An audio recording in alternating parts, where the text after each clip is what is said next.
चैतन्य महाप्रभु ने इस युग में आत्मबोध के निमित्त हरे कृष्णा कृष्णा कृष्णा हरे हरे, हरे रामा रामा रामा हरे हरे के जप कीर्तन की संस्तुति परम श्रेष्ठ विधि के रूप में की है। उन्होंने जाति या सामाजिक अवस्था का कोई भेदभाव नहीं बरता। वास्तव में अच्छा, इसी से रिलेटेड एक बहुत ही अमेजिंग बात आज की क्लास में बताई जा रही थी कि जीव मात्र का, स्पेशली मनुष्य, क्योंकि मनुष्य जीवन में ही व्यक्ति के पास में उच्च चेतना होने के कारण वह समझ सकता है कि उसका परम कर्तव्य क्या है, कि वह भगवान कृष्ण की सेवा करे। लेकिन यदि वह ऐसा नहीं करता है तो जो यमराज जी है वो कुछ भी जाति वाति में कुछ भेदभाव नहीं करते हैं। चाहे से व्यक्ति अपने आप को मुसलमान समझ रहा हो, चाहे से वो अपने आप को हिंदू समझ रहा हो, क्रिश्चियन समझ रहा हो, किसी भी धर्म का समझ रहा हो, लेकिन अगर वह इस मनुष्य जीवन में इस बात को नहीं समझ रहा है कि उसका परम श्रेय भगवान कृष्ण की भक्ति करने में है, तो यमराज जी बिल्कुल भी भेदभाव नहीं करते हैं उसको पनिशमेंट देने में। अब आप कहेंगे ये बात आप क्यों कह रहे हैं भाई, जो अपने आप को अलग अलग धर्म के मतलब जान रहे हैं कि हम इस धर्म के हैं उस धर्म के हैं, तो वो तो बेचारे अज्ञान में है ना। हाँ, ज्ञान में तो है, लेकिन आप बताइए, क्या जितने भी देश हैं जिसमें लोग अलग अलग धर्म धर्म से अपने आप की पहचान करते ही हैं, क्या वहां पर भगवान कृष्ण का मंदिर नहीं है प्रभुपाद जी की कृपा से? और क्या वहां लोग अपना परम धर्म क्या है ये बात समझ के भगवान कृष्ण के पास तो नहीं कर रहे? विदेश में तो आप जानते ही हैं, सब लोग क्रिश्चियंस वगैरह ही होते हैं, मतलब अपने आप की पहचान करते हैं। But are they not serving Krishna? या पाकिस्तान में तो मुस्लिम लोग होते ही हैं, तो क्या वहां पर इस्कॉन मंदिर में भगवान कृष्ण की उपासना नहीं कर रहे? अपना आ, मतलब अपना स्वरूप समझते हुए कि मेरा नित्य स्वरूप है कि मैं भगवान कृष्ण का अंश हूं। तो ये बहुत ही सुंदर बात मुझे लगती है, प्रभुपाद जी की कृपा से हर एक देश में भगवान कृष्ण का मंदिर होने से आप किसी भी देश में अगर व्यक्ति को प्रचार करने का प्रयास करें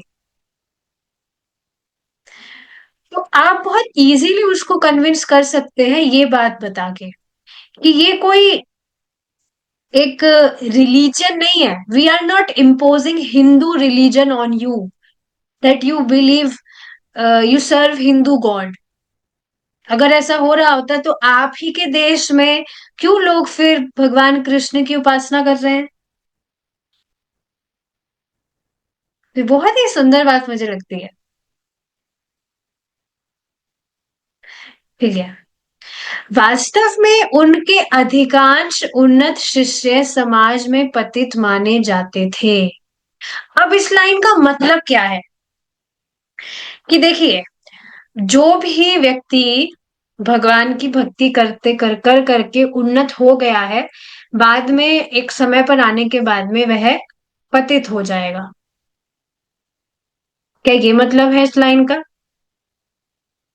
ऐसा ही तो लिख रहा है, उनके अधिकांश उन्नत शिष्य समाज में पतित माने जाते थे।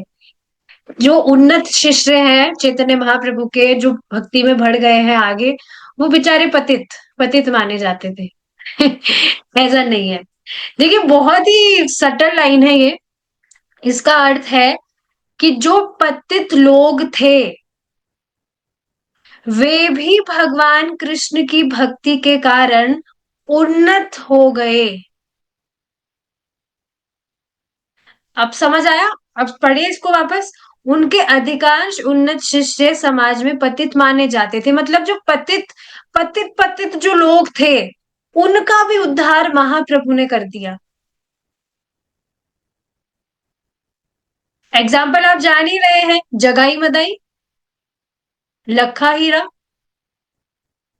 पतित ही तो थे, लेकिन उनका भी उद्धार भगवान के नाम ने कर दिया। उन्होंने हरिदास ठाकुर के मुसलमान होने पर भी उन्हें नाम आचार्य अर्थात पवित्र नामों के आचार्य के रूप में नियुक्त किया। अब बताइए, किसी मुसलमान को अगर आप प्रीचिंग करना चाहे, मतलब मुसलमान तो कोई नहीं होता है, बस वो अपने धर्म से पहचान कर रहे हैं। So you can give these evidences to them. थोड़ी अगर इंटेलिजेंट होगी उनकी बुद्धि, थोड़ी इंटेलिजेंस उनमें होगी, तो वो मान जाएंगे। पर आप यहाँ पर देख रहे हैं, क्या हरिदास ठाकुर को हम नामाचार्य नहीं कहते, जो प्रतिदिन 3 लाख नाम उच्चारण करते हैं। देखिए, किसी व्यक्ति को भगवान के नाम में, भगवान की सेवा में टेस्ट होगा, तभी वह नियमित रूप से इस तरह से करेगा कि नहीं।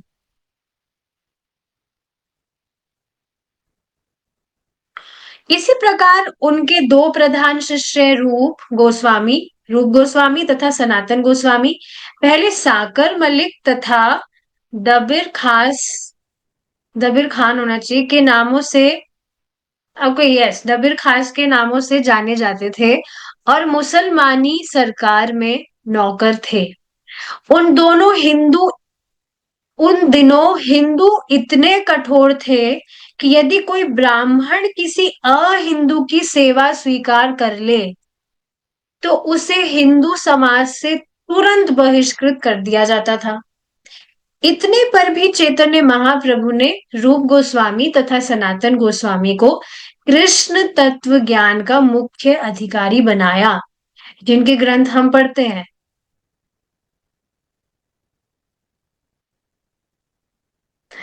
अभी जैसे रिसेंटली जो मथुरा महात्म्य है, मैं वो सुन रही थी।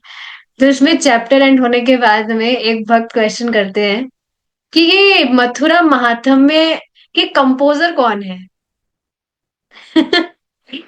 आपको पता है कौन है मथुरा महात्म्य के कंपोजर? देखते हैं कौन, कौन किसको पता है, मुझे बताइए चैट पर अगर आप जानते हैं तो। अच्छा, मैं हिंट दे देती हूँ। यहाँ आप जो दो नाम देख रहे हैं, इनमें से कोई एक है। आप बता पाएंगे? महात्म्य के कंपोजर किनके द्वारा कृत है? तो इस पर प्रभु जी थोड़ा विनोद में कह रहे थे कि रामायण खत्म हो गई और अभी तक पूछ रहे हैं राम कौन है। तो फिर प्रभु जी ने कहा सलमान खान। अब बताइए क्या कहे फिर। तो ये बात पता होनी चाहिए कि जो मथुरा महात्म्य है वो श्रीला रूप गोस्वामी जी के द्वारा कृत है, नॉट सनातन गोस्वामी। कोई बात नहीं, आपने सुना नहीं होगा, सुनिएगा। उसमें वृंदावन धाम की महिमा बताई गई है कि कैसे वृंदावन धाम भगवान से भिन्न नहीं है। और बहुत मतलब महिमा बताई है कि वहां पर एक बार जाने मात्र से व्यक्ति का क्या होता है, अगर उसे वहां पर रहने का मौका मिल रहा है तो उसकी क्या गति होगी, कोई शरीर छोड़ रहा है, किसी का जन्म हुआ, बहुत सारी चीजें उसमें बताई गई है। तो इस तरह से बताया जाता है, जब हम हमारे हृदय में ये इच्छा भी आ रही है कि काश हमें धामवास मिल जाए, if you are chanting, and while chanting if you are desiring in your heart कि काश वृंदावन धाम वास मिल जाए मुझे राधा रानी की कृपा से, तो आगे जाकर वो इच्छा बहुत जल्दी ही पूरी हो सकती है। इच्छा तो करे। तो अब ये इच्छा, देखिए इच्छा करना भी बहुत मुश्किल होता है। तो मैं, मेरे मन में इच्छा आए, इस वजह से मैं महात्म्य में मैंने सुनना स्टार्ट किया कि थोड़ी महिमा सुनेंगे तो इच्छा, थोड़ी इच्छा होगी कि हाँ हाँ वहां पर जाना चाहिए। नहीं तो हम जहां पर हैं हमको वहीं पर एकदम बढ़िया लगता है, हाँ बढ़िया तो चल रहा है सब, बढ़िया सब कुछ भक्ति वक्ति हो ही रहा है। तो सुनना चाहिए महिमा। सोचिए, इच्छा करते हैं, इच्छा तो हम कर ही सकते हैं ना, अगर और कुछ भी हमारे बस में ना हो। जैसे बताया गया है कि अगर हम मन में ही इच्छा कर रहे हैं कि इतने इतने भक्तों को हम प्रसाद वितरण कर रहे हैं, ये कर रहे हैं, ये बुक डिस्ट्रीब्यूशन कर रहे हैं, इतना नाम जप कर रहे हैं, उसका पुण्य भी हमको प्राप्त हो जाता है। सिर्फ हम मन में सोच रहे हैं। अब बताइए कितने लोग आज सुबह सोचे कि मैं इतने भक्तों को प्रसाद खिलाया, तो मन में संकल्प भी नहीं आता है। ये हमारी कंडीशन है, ऐसी स्थिति है हमारी। तो महिमा सुनते रहना चाहिए ताकि इच्छा हो। ठीक है। अतः किसी के लिए कोई अवरोध नहीं है। यदि कोई कृष्ण तत्व को जानता हो तो वह आध्यात्मिक गुरु बन सकता है। कोई भी व्यक्ति कृष्ण भावनामृत का प्रचार कर सकता है। इस पर देखिए एक और बात मुझे डिस्कस करनी थी। जैसे आप सोचें कि अभी तो मैं योग्य नहीं हूं मैं प्रचार करने के, अभी मुझे थोड़ा मैं भक्ति में थोड़ा स्थिर हो जाऊं। मतलब स्थिर आप है पर फिर भी आपके दिमाग में ऐसे थॉट्स आ रहे हैं। तो एक बार आप विचार करके देखिए, जिन भक्त की वजह से आप भक्ति में आए हैं, वजह से मतलब माध्यम वो बने, अगर वो भक्त भी इस प्रकार सोचते तो क्या आप अभी कृष्ण भावनामृत में होते? अगर वो भक्त भी इस तरह से सोच रहे होते, अरे अभी तो मैं बिल्कुल लायक ही नहीं हूं कि मैं किसी को बताऊं भगवान की बात, अभी तो मैं खुद थोड़ा स्थिर हो जाऊं, अभी तो खुद मुझे इच्छा है कि वाई 16, वाई नॉट 16,000, अभी मैं भाव स्तर को थोड़ा प्राप्त कर जाऊं, थोड़ा उत्तम अधिकारी मैं हो जाऊं, तब जाके मैं प्रचार करूंगा। तो क्या अभी हम कृष्ण भावनामृत में होते अगर वो व्यक्ति इस तरह से सोच रहे होते तो? तो कभी भी ये चीज नहीं सोचनी चाहिए। हम प्रचार करेंगे तब वास्तव में हमारी योग्यता, हमें अपने आप योग्यता आने लगेगी। इस बात को देखिए बिल्कुल आप नोट कर लीजिए कि जब आप किसी की रेस्पॉन्सिबिलिटी लेते हैं, कि वो मतलब रिस्पॉन्सिबिलिटी मतलब your kind of taking care of that person, कि वो माला जप करे, अपना क्लासेस सुने, तो उनकी वजह से आप फिक्स होने लगते हैं। क्योंकि आप खुद ही नहीं करेंगे तो आप दूसरों को कैसे प्रेरणा दे पाएंगे, दूसरों को कैसे उत्साहित करेंगे आप? तो ये बहुत ज्यादा हेल्प करता है अगर आप दूसरों को बताते हैं, तो आपका खुद का आचरण अपने आप ही हो जाता है। मतलब आप खुद अपने आप फॉलो करने लगते हैं।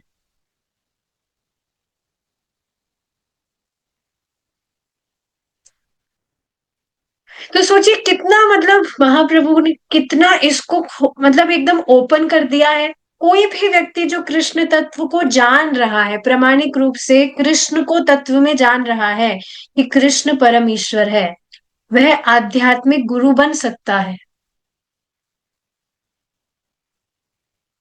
आध्यात्मिक गुरु बनने का मतलब आप समझ रहे हैं ना, कि किसी को भी हम हेल्प कर सकते हैं कि वो भक्ति करे।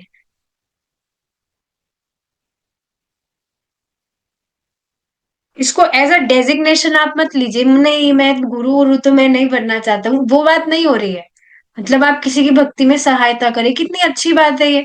भगवान को सबसे अधिक प्रसन्न करने वाला है ये, कि आप किसी की सहायता करें, उनको भक्ति के विषय में आप बताएं। उसके लिए पहले खुद को जानना जरूरी है। यही एकमात्र योग्यता है, और इस विज्ञान का सार भगवत गीता में दिया हुआ है। इस समय संसार में इस महान विज्ञान के प्रसार हेतु हजारों आध्यात्मिक गुरुओं की आवश्यकता है। महाप्रभु स्वयं चाहते हैं कि लोग प्रचार करें। जैसे अभी तो एक भक्त है, वो भी तो क्लास में नहीं है,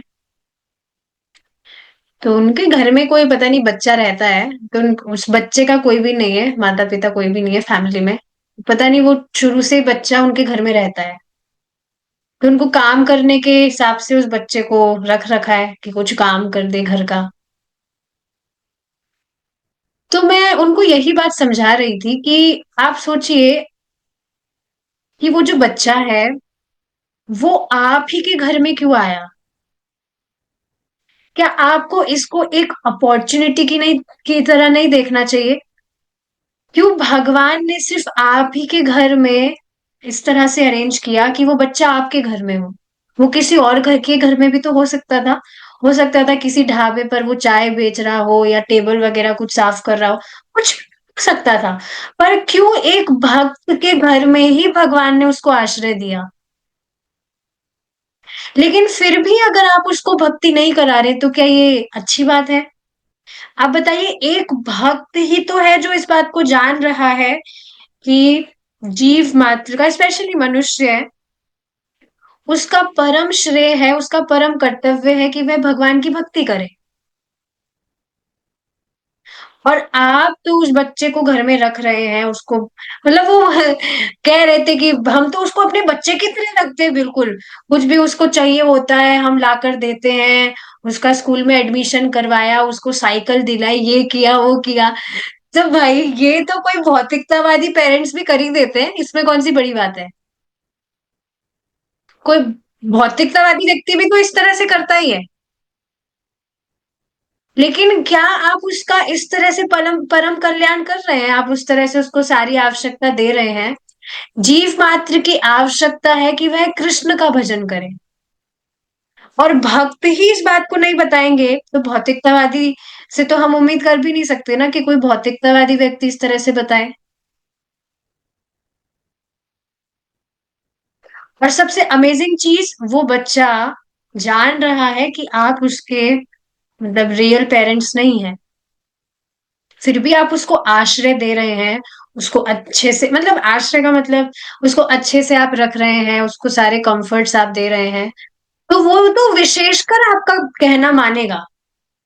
आप उसको कहेंगे माला जप करिए, भगवान की कथा सुनिए, वो तो विशेषकर करेगा।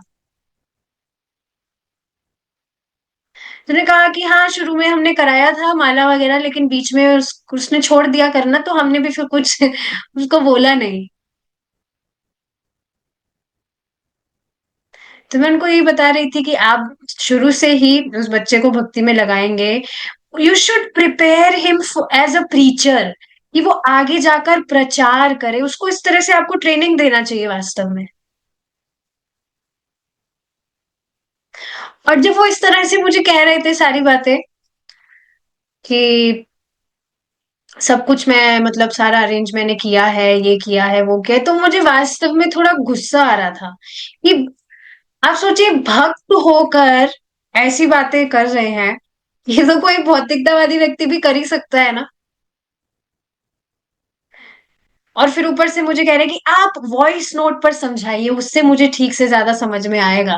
मैंने कहा कि नहीं, आप रहने दीजिए, मैं कुछ कठोर बात बोल जाऊंगी, क्योंकि मुझे सच में थोड़ा गुस्सा आ रहा था इस बात पर कि कैसे एक मतलब भक्त, एक जो भक्त है वो इस तरह से नासमझी कर सकता है।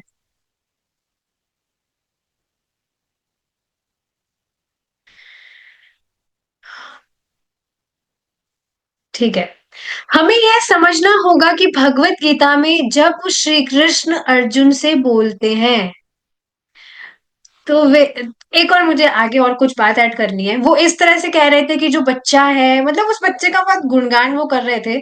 बच्चा बहुत इंटेलिजेंट है, पढ़ाई में भी बहुत अच्छा है, और घर के काम भी बहुत ऐसे ऐसे करता है, ये करता है वो करता है। तो मैंने उनको यही बात बताई कि अगर वो बच्चा इंटेलिजेंट है, तब उसकी इंटेलिजेंस को शास्त्र में क्यों नहीं लगाते? पता नहीं वो क्या बता रहे थे कि बच्चा कह रहा था कि मैं ना घर में कुछ काम नहीं है, मैं बैठा रहता हूँ, तो मैं थोड़ी खेती कर लेता हूँ। तो मैंने उनको कहा, बैठे बैठे भाई उसको भक्ति कराइए। बाकी कुछ भी वो काम कर रहा है उससे उसकी आयु ही क्षीण हो रही है। क्या भगवान स्वयं नहीं बता रहे इस बात को? आयुर्हर्ति वै पुंसाम। भागवतम नहीं बता रही इस बात को?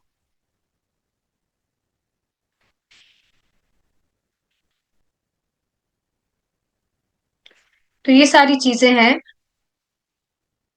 आप देख रहे हैं ना, हम श्रवण डेली करते हैं, लेकिन फिर भी हमारी प्रवृत्ति है कि हम चीजें भूल जाते हैं। तो ये चीज थोड़ी मेरे लिए सरप्राइजिंग थी जब वो इस तरह से बात कह रहे थे। चलिए अब आगे देखते हैं। हमें यह समझना होगा कि भगवत गीता में जब श्री कृष्ण अर्जुन से बोलते हैं, तो वे अकेले अर्जुन से नहीं, अपितु समग्र मानव जाति से बोल रहे हैं। अर्जुन को भगवान ने माध्यम बनाया। श्री कृष्ण स्वयं घोषणा करते हैं कि कृष्ण तत्व ज्ञान को जान लेने मात्र से अर्जुन मोहग्रस्त नहीं होगा। यच ज्ञात्वा न पुनर्मोहम। यदि हमारे पास अच्छा जहाज हो तो हम अटलांटिक महासागर को आसानी से पार कर सकते हैं। इस समय हम अर्जुन के सागर के बीच सॉरी इस समय हम अज्ञान के सागर के बीच में हैं, क्योंकि यह भौतिक संसार को अज्ञान के महान सागर के तुल्य माना गया है। अतः भगवान श्री चैतन्य महाप्रभु ने श्री कृष्ण से इस प्रकार प्रार्थना की। तो ये शिष्टाष्टकम का है 5th वर्स। आप सब जानते हैं। अयि नंद तनुज किंकरम पतितं मां विस्मये भवाम्बुधौ कृपया तव पाद पंकज स्थित धूलि सदृशं विचिन्तय। आई नंद तनुज। आई मतलब हे। नंद तनुज यानी कि नंद के तनुज, तनुज यानी कि पुत्र। तो आई नंद तनुज किंकरम। किंकरम का अर्थ होता है सेवक। तो मैं आपका नित्य सेवक हूं। हे नंद नंदन, मैं आपका नित्य सेवक हूं। पतितम माम विश्व में भवाम बुधौ। विश्व में यानी कि सागर, और भवाम बुधौ मतलब जन्म मृत्यु रूपी भव सागर। लेकिन किसी ना किसी कारण माम मैं इस जन्म मृत्यु के भव सागर में पतितम गिर पड़ा हूं। कृपया तव पाद पंकज स्थित धूलि सदृशम विचिंतया। लेकिन आपकी कृपा से, तव मतलब आपकी कृपा से, पाद पंकज मतलब आपके जो चरण कमल है उसमें स्थित जो धूलि है, अगर उस धूलि में मतलब उस धूलि में आप मुझे अपना आश्रय दे दीजिए। तो यहाँ पर चैतन्य महाप्रभु की प्रार्थना है, जिसमें महाप्रभु इस तरह से कह रहे हैं कि आपकी जो चरण कमलों में स्थित धूलि है, अगर उस धूलि के समान आश्रय भी मुझे प्राप्त हो जाए तो वह भी आपकी बहुत बड़ी कृपा होगी। आप सोचिए, एक जो धूलि है उसकी क्या वैल्यू होती है। आप देखिए, आपके चरणों में जो धूलि लगी है, इन केस लगी होती है, उसकी क्या वैल्यू है? कुछ भी तो वैल्यू नहीं है। लेकिन यहाँ पर इस तरह से प्रार्थना बताई जा रही है, हे भगवान, हे नंद तनुज, आपके चरणों की जो धूलि है, अगर वहां भी मुझे स्थान प्राप्त हो जाए तो वह भी असीम कृपा आपकी मुझ पर होगी। तो वास्तव में जो भक्त है उसका भाव इस तरह का होता है। हे नंद नंदन, मैं आपका सनातन सेवक हूं, फिर भी न जाने किस प्रकार से जन्म मृत्यु के सागर में मैं गिर गया हूं। कृपया मृत्यु के इस सागर से मुझे निकाले और अपने चरण कमलों की धूली कणिका के रूप में मुझे स्थान दे। शिष्टाष्टकम 5। यदि हमारे पास पूर्ण ज्ञान रूपी नौका हो तो हमें कोई डर नहीं रहता, क्योंकि हम सरलता से भव सागर को पार कर सकते हैं। यदि कृष्ण तत्व ज्ञान रूपी नौका मिल जाए तो पापी से पापी मनुष्य भी सागर को सरलता से पार कर सकता है। तो देखिए, हमारा ये जो भौतिक शरीर है ये एक नाव की तरह है,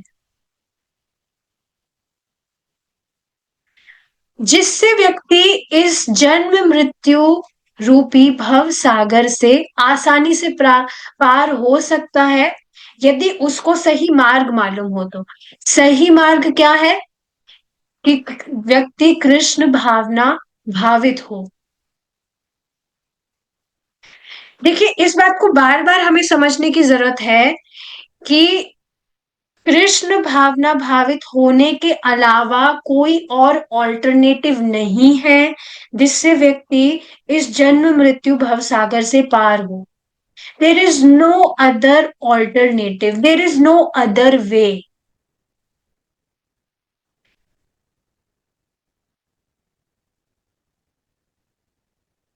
क्या आप कभी ऐसी स्थिति में हुए हैं जिसमें आपके पास में कोई ऑप्शन नहीं है, एक एक ही चीज है जिसको आप फॉलो करके उस सिचुएशन से, जो भी सिचुएशन में आप हैं उससे आप बाहर निकल सकते हैं, और आपके पास में कोई ऑप्शन नहीं है, वो जो भी ऑप्शन मतलब जो भी आपके पास में है, आपको ये चीज फॉलो करनी है। अब चाहे आपको अच्छा लगे या ना लगे, जब पता है कि भाई इसके अलावा तो कोई और चारा ही नहीं है, कोई और ऑप्शन है ही नहीं, तो आप उसी को करेंगे कि नहीं? तो उसी तरह से एकमात्र इस भौतिक जगत से मुक्त होने का जो आ, मतलब एकमात्र जो साधन है, वह है कि व्यक्ति भगवान कृष्ण की भक्ति करे। उसके अलावा there is no other way. और सबसे इंटरेस्टिंग बात क्या है कि ये जो एकमात्र साधन है, ये इतना सहज है और इतना सुगम है और इतना ब्लिसफुल है, मतलब आनंद में तो है ही, भक्ति में आनंद तो है ही, जिसको जिससे व्यक्ति सरलता से पार कर जाता है। सरलता का अर्थ समझ रहे हैं आप? भगवान की भक्ति करते करते कब इस भौतिक जगत से पार हो जाएगा पता भी नहीं चलेगा। इस तरह का साधन है। तो कभी भी भक्त भक्ति कर रहा है तो उसको इस पर विचार नहीं करना चाहिए कि मैं कब मुक्त होऊंगा, मैं कब इस भौतिक जगत से बाहर जाऊंगा, ये सारी चीजें नहीं। एक जो भक्त है वो बस भगवान की भक्ति में लगा होता है, और भगवान की भक्ति में ही इतना सुख वह अनुभव करता है, धीरे धीरे जैसे प्रोग्रेस करता है, तो मालूम ही नहीं चलता कि कब वह पार हो गया। इस तरह से भगवान की भक्ति है। जैसा कि पहले कहा जा चुका है, भगवत गीता 4.36, विगत जीवन में हम क्या थे यह महत्वपूर्ण नहीं है। हो सकता है अज्ञानवश हमने अनेक गर्हित कर्म किए हो, जो कि किए ही हैं, पर इससे कुछ भी फर्क नहीं पड़ता कि हम पहले क्या थे और किस कारण से हमारा पतन हो गया, या पहले पिछले जीवन में हम क्या थे जिस वजह से अब हमने ऐसा क्या किया था जिस वजह से अभी अभी हमें भक्ति करने का मौका मिल रहा है, एटसेट्रा एटसेट्रा। इन सारी बातों पर विचार करने से या पता लगाने से कोई ये महत्वपूर्ण नहीं है, ये चीजें पता लग भी जाएगा तो हो क्या जाएगा। अभी आप इस पथ पर है, जस्ट relish दिस अपॉर्चुनिटी। इस अवसर का पूरी तरह से बेनिफिट उठाते हुए भगवान की अच्छे से भक्ति करके भगवान के धाम लौट जाना चाहिए। एक और बहुत अमेजिंग बात थी जो मैंने लेक्चर में सुनी थी कि इस भौतिक जगत में हमें ज्यादा प्रयास करने में नहीं फंसे रहना चाहिए। क्या कहा था, हाँ, लोफर गिरी।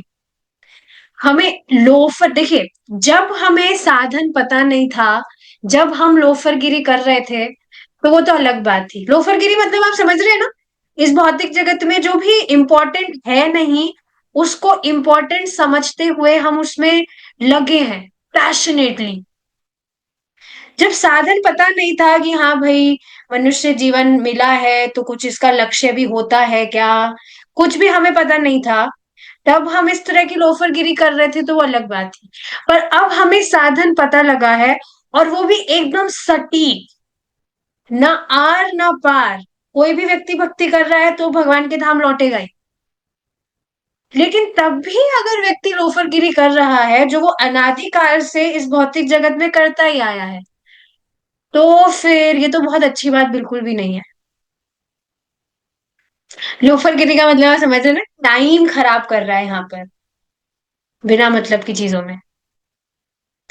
एकदम बस, अब ये साधन मिल गया है तो एकदम व्यक्ति को अपने आप को स्थिर कर लेना चाहिए।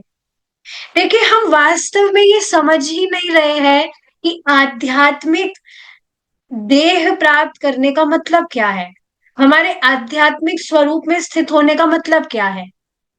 हम वास्तव में इस बात को समझ ही नहीं पा रहे इतना सुनने के बाद में भी। इस वजह से हमारी मति इधर उधर लगी रहती है।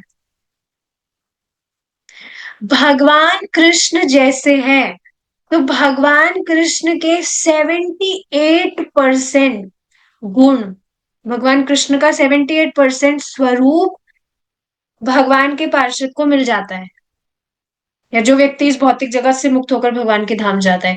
ये स्वयं प्रभुपाद जी भगवत गीता 2.15 में बता रहे हैं, लेक्चर में।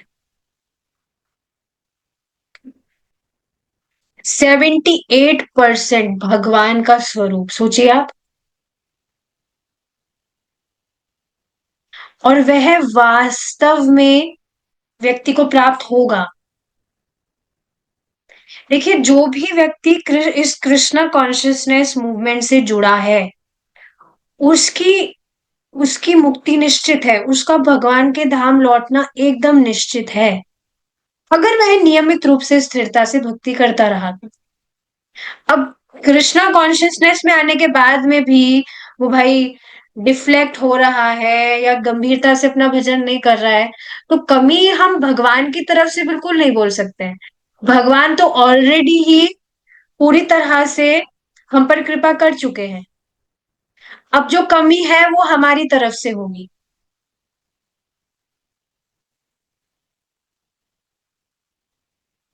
निसंदेह कोई भी यह नहीं कह सकता कि वह पाप कर्म से सर्वथा मुक्त था। क्यों नहीं कह सकता? क्योंकि ये गिफ्ट हमारे साथ में है। ये भौतिक देह। किंतु भगवत गीता के अनुसार इसका महत्व नहीं है। किसका महत्व नहीं है? कि हम पहले क्या थे। कृष्ण के तत्व ज्ञान को जान लेने मात्र से ही मनुष्य मुक्त हो जाता है। इसलिए यह नितांत आवश्यक है कि हम ज्ञान की खोज करें, और ज्ञान की पूर्णता इसमें है कि हम कृष्ण को समझें। तो ये बात आप समझ रहे हैं, वो जो भक्त मुझे आज कह रहे थे कि वो बहुत इंटेलिजेंट है, उसका ऐसे मैंने स्कूल में एडमिशन कराया है, ये किया है वो किया है। तो भाई इंटेलिजेंट है तो आप सोचिए ना उसकी इंटेलिजेंस कहाँ लगानी चाहिए। स्पष्ट यहाँ प्रभुपाद जी कह रहे हैं कि नहीं, ज्ञान की पूर्णता इसमें है कि हम कृष्ण को समझे, और इसके अतिरिक्त सब कुछ अज्ञान है।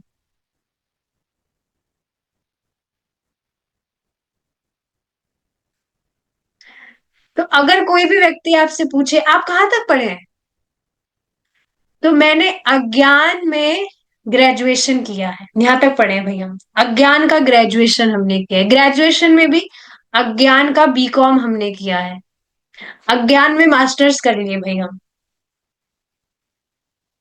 क्योंकि वास्तविक ज्ञान है कि व्यक्ति कृष्ण को समझे। और आप खुद देखेंगे कि जो भी व्यक्ति अपने आप को बहुत पढ़ा लिखा मानता है, बहुत उसके पास में डिग्रीज है, ये उसने किया है वो उसने किया है, पर वो कृष्ण को नहीं समझा, तो उसने वास्तव में कुछ नहीं किया।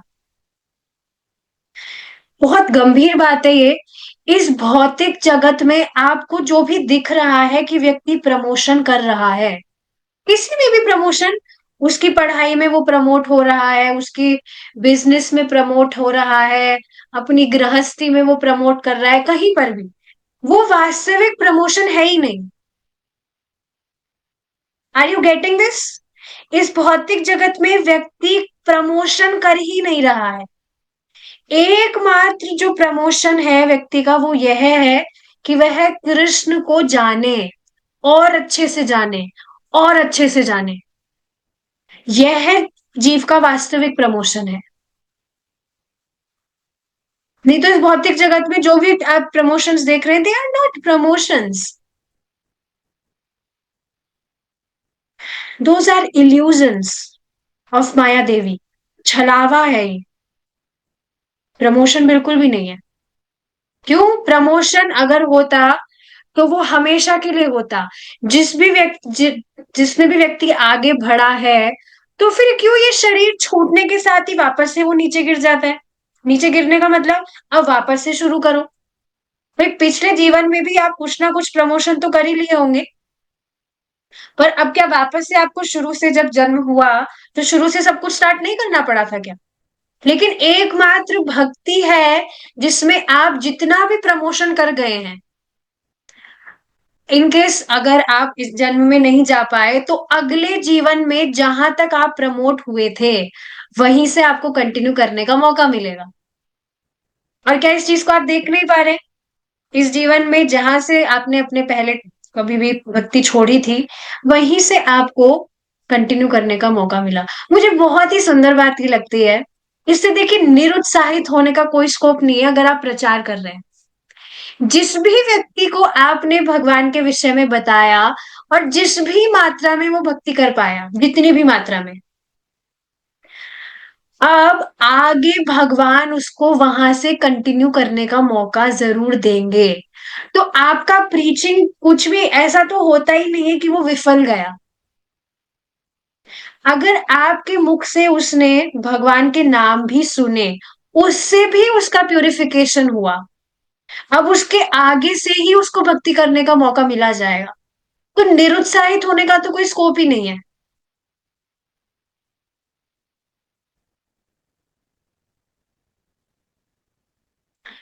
इसको आप इस तरह से समझिए कि आप औरों को सुकृत दे। You don't expect people to stay in bhakti. अगर वो भक्ति में स्थिर हो जाए तो आप आश्चर्य करिए। प्रभुपाद जी खुद ये बात बताते हैं that you don't get surprise seeing people leave। अगर लोग छोड़कर जा रहे हैं तो उसको देखकर आप आश्चर्य मत करिए। अगर वो भक्ति में रह जाए तो आप आश्चर्य करिए, अरे वाह, भक्ति, ये तो भक्ति, बस ये तो अच्छे से लगे पड़े हैं, बहुत अच्छी बात है। तो निरुत्साहित होने का कोई स्कोप नहीं है। आजकल अनेक वाद प्रचलित है और प्रत्येक व्यक्ति दावा करता है कि वह जीने की सर्वश्रेष्ठ कला से परिचित है। इसलिए इतने सारे वाद चल पड़े हैं। क्या आप देख रहे हैं? हर कोई ज्ञानी नहीं बना बैठा है आजकल, और वह अपना ज्ञान ही सर्वश्रेष्ठ समझता है कि भाई हमसे ज्यादा अच्छे से तो कोई नहीं जानता है।